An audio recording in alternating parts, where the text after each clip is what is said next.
అందరికీ నమస్కారం. నా పేరు చంద్రశేఖర్, పశ్చిమ గోదావరి జిల్లా పాలకొల్లు నియోజకవర్గం.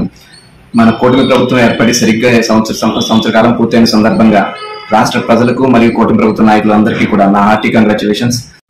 కమింగ్ టు ద పాయింట్, సామాన్యుల దగ్గర నుంచి కూటమి ప్రభుత్వ నాయకుల దాకా ప్రజా తీర్పుని ఒక సెలబ్రేషన్ లా సెలబ్రేట్ చేసుకుంటుంటే ఒక్క వైసీపీ వర్గం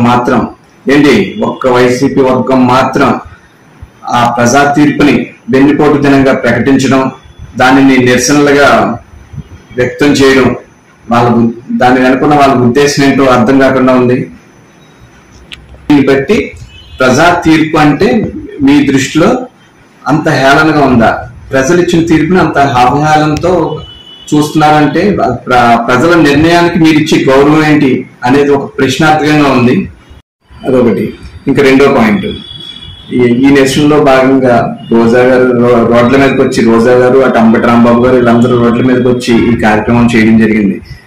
వీళ్ళందరూ రోడ్ల మీదకి వచ్చి చేస్తుంటే చూసిన జనానికి ఎలా ఉందంటే గొడ్లపోటు బ్యాచ్ అంతా వచ్చి వెన్నుపోటు కార్యక్రమం చేసినట్టుంది. ఇంకా ఏ ప్రజా తీర్పునైతే వెన్నుపోటు కార్యక్రమంగా మీరు ఈ రోజు చిత్రీకరిస్తున్నారో అదే ప్రజా తీర్పు గొడ్డలిపోటు, మీరు చేసిన గొడ్డలిపోటుని నోట్ చేసుకొని ప్రజా ఓటుతో మీ ఓటమికి వేటు వేశారన్న విషయాన్ని 1-2 సార్లు మీరు గుర్తు పెట్టుకోవాల్సిన అంశం అది.